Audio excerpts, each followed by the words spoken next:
pour commencer. Et amer parce que nous faisons face à une double crise. Parce que vous avez parlé pas seulement des organisations régionales, mais aussi des organisations internationales. C'est pourquoi je dis que nous sommes dans une double crise. Premièrement, nous sommes dans une crise du multilatéralisme.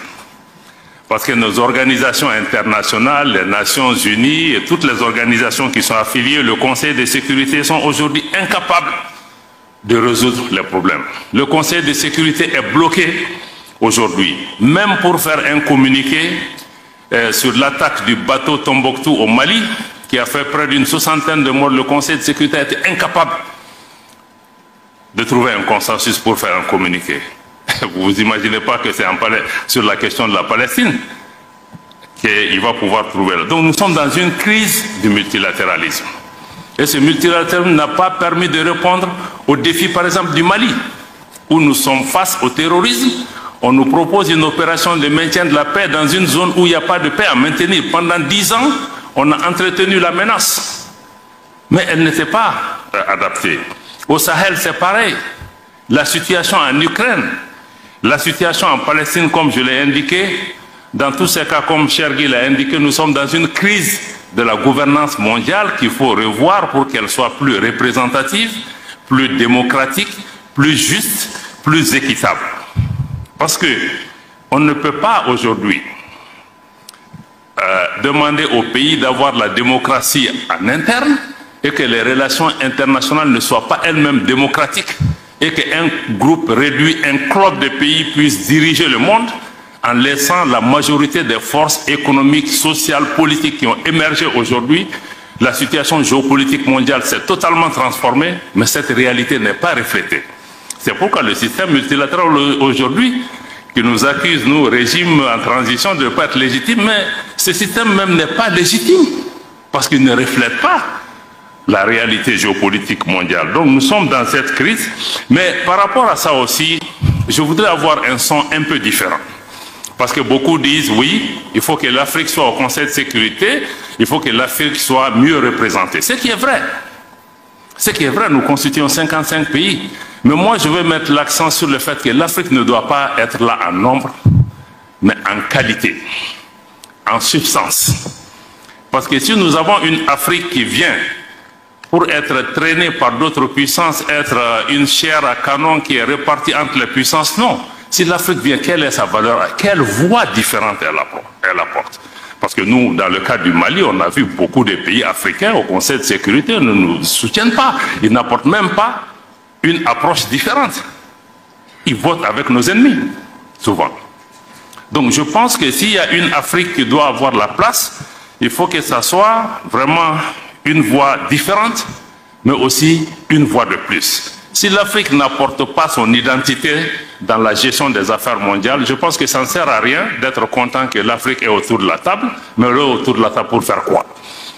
Si elle ne dit pas ce qu'elle doit dire, si elle ne parle pas au nom de nos populations, si elle ne dénonce pas, parce qu'aujourd'hui, certaines de nos organisations sont là pour perpétuer des systèmes néocoloniaux. Ce n'est pas acceptable. Ce n'est pas pour ça qu'on les a établis. Donc je pense que donc ça c'est le premier point, la double crise multilatérale et aussi l'instrumentalisation de ces organisations internationales, y compris au niveau du Conseil de sécurité ou d'autres organisations. On a vu, la Libye a été attaquée avec une autorisation du Conseil de sécurité des Nations Unies. 10 ans après, on a le problème, ça a déstabilisé tous nos pays. Donc souvent on se demande si ces organisations même ne sont pas là pour maintenir, entretenir la menace, pour justifier leur existence et voiler leur inefficacité souvent. Et aussi, tout le monde a dénoncé ici depuis la politique de 2 poids 2 mesures enlève la crédibilité à ces organisations. Quand on parle aujourd'hui des droits de l'homme, bon, c'est devenu une religion. C'est devenu une religion. Quand il y a un petit problème qui se passe au Mali, on dit oui, il faut appeler la Cour pénale internationale. Mais en Palestine, ce qui est en train de se passer, ce n'est pas le droit de l'homme. Où est la Cour pénale internationale? Où sont ces donneurs de leçons? Où sont ces pays qui se disent champions des droits de l'homme, qui eux-mêmes soutiennent ce qui est en train de se passer? Je peux donner d'autres exemples par rapport aux droits de l'homme. Est-ce que c'est ça le droit de l'homme? La politique de 2 poids 2 mesures. Si je suis ami avec quelqu'un, je ferme les yeux. Non. Donc ce ne sont pas les principes. Ça enlève le truc. Même la démocratie. On nous accuse des 1000 noms d'Israël, mais en réalité, ceux qui prétendent promouvoir la démocratie, ce n'est pas la démocratie qui est en question, ce n'est même pas l'intérêt de nos pays. C'est leurs propres intérêts. Parce que quand vous voyez que quand la démocratie ou les institutions sont menacées dans le pays, en fonction du fait que ce pays est avec moi ou n'est pas avec moi, ou les nouveaux gouvernements sont avec moi, je me prononce. Est-ce que c'est ça la démocratie? Donc nous-mêmes, nous devons pouvoir vraiment prendre ces questions. Donc je voulais dire que le système multilatéral, sur cette partie de la double crise, est incohérente et inconséquente par rapport aux réponses à nos questions. Maintenant, la deuxième partie de la double crise, c'est maintenant la crise de nos organisations régionales. Ce qui est vraiment le point sur lequel je voudrais pouvoir inviter la réflexion. Je pense que Chergui a beaucoup parlé de cette question. Naturellement, aucun de nous n'est satisfait. Nous, régime en transition, ni les autres, par rapport à la réponse qui est apportée à cette question. La première chose, c'est de mettre l'accent sur l'incapacité de nos organisations à anticiper, à prévenir et à agir en amont. Ismaël a touché sur la question. On dit early warning, early warning. Non, ce n'est pas early warning. Tout ce qui s'est passé au Mali, au Niger, au Burkina, en Guinée, mais on a vu venir, on n'a pas besoin d'être savant. Qu'est-ce qui a manqué? Mais il n'a rien fait. Il n'y a pas eu d'action. Et parce que dans nos pays, bon, on est très prompt à agir quand des gens prennent le pouvoir par des coups d'État ou autres.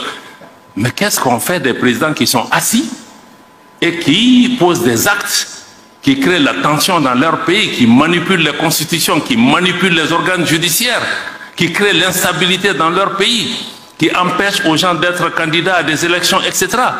Qu'est-ce qu'on en fait? On regarde. Maintenant, quand il y a un changement, je connais même les playbooks de ces organisations. Tout le monde s'élève, mission, on fait 10 sommets qui n'aboutissent à rien. Donc je pense que ça, notre incapacité à anticiper et à répondre est un problème. Et aussi l'absence de solutions adaptées à ces changements anticonstitutionnels. Parce qu'on a l'impression que, comme les anglophones le disent, one size fits all. Quand il y a un problème au Mali, quand il y a un problème au Gabon, quand il y a un problème au Tchad ou ailleurs, on a la même solution.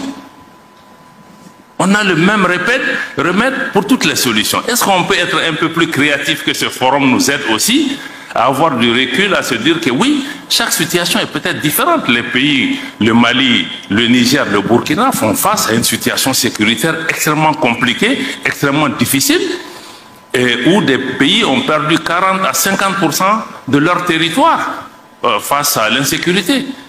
Mais qu'est-ce que ces organisations ont fait pendant ce temps? Le ministre, le général Toumba en a parlé ce matin. On n'a vu personne. La CEDEAO elle-même et même l'Union africaine, ils ont sous-traité cette responsabilité aux Nations Unies qui elles-mêmes n'étaient pas capables de répondre à cette question. Aujourd'hui, le Mali, le Burkina ou le Niger dépendent 25% de leurs ressources propres pour faire face à la lutte contre le terrorisme. Parce que, au Mali en particulier, l'exemple que je connais, les changements de pouvoir auxquels on a assisté, c'est surtout l'exaspération, la frustration de la population face à l'incapacité des pouvoirs politiques à répondre à cette situation.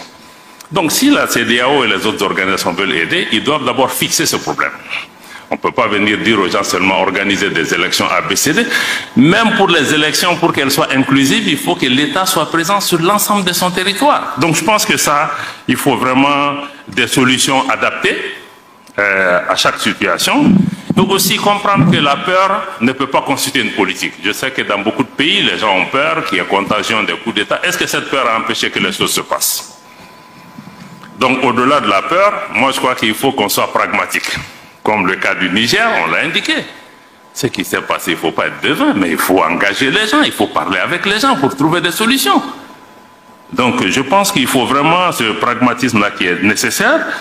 J'ai déjà parlé de l'absence de solidarité, mais aussi nos organisations doivent fondamentalement changer de logiciel.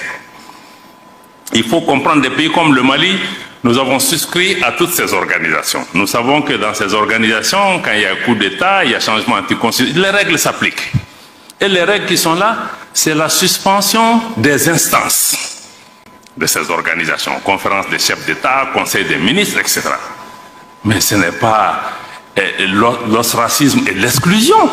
C'est pourquoi Lomé est importante par rapport à ça. Parce que dans certains cas, non seulement les pays sont sanctionnés, mais sont punis. Pas seulement punis, pas seulement les dirigeants, mais on punit toute une population, sans punition collective.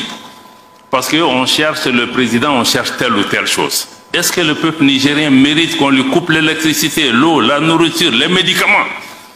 Par rapport à ce qu'est-ce qu'elle a à voir dedans? Donc moi je crois que vraiment, et le plus grand problème aussi, c'est que, non, on va même au-delà de ça, on envisage une intervention militaire. C'est pourquoi le Mali, le Burkina, on a mis le pied tout de suite. Pour dire que si on attaque le Niger, parce que ce n'est pas la démocratie qu'on cherche à promouvoir, on cherche à avancer l'agenda d'une ancienne puissance coloniale qui a perdu pied et qui utilise nos organisations pour revenir. Ce n'est pas acceptable. Et nos organisations ne doivent pas constituer une menace pour nous et nos populations. Quand je vois la CEDEAO, je vois l'Union africaine, je vois la BCEAO, ça doit me rassurer. Mais aujourd'hui, ces organisations nous font peur à nos populations, constituent des menaces dans certains cas. Donc ça, c'est extrêmement important qu'il faut qu'elles changent leur logiciel pour sortir du mode punition, sanction, parce que si la sanction marchait, le Burkina a basculé quand le Mali était sous sanction. Le Niger a basculé, donc quelque part on doit s'arrêter comprendre, est-ce que le tout sanction, tout punition, ça marche? Et même la punition aussi a des conséquences durables, parce qu'aujourd'hui, parce qu'on ferme les frontières, on fait tout ce qu'il faut, mais ce ne sont même les fermetures des frontières, nos populations, ça brise l'élan de solidarité de nos pays. Donc il faut vraiment que nous comprenions ça. Deuxièmement, je vais insister sur le fait que quand nous sommes dans des organisations, mais les organisations sont bâties sur des traités, sur des textes auxquels nous avons librement consenti, y compris en abandonnant notre souveraineté.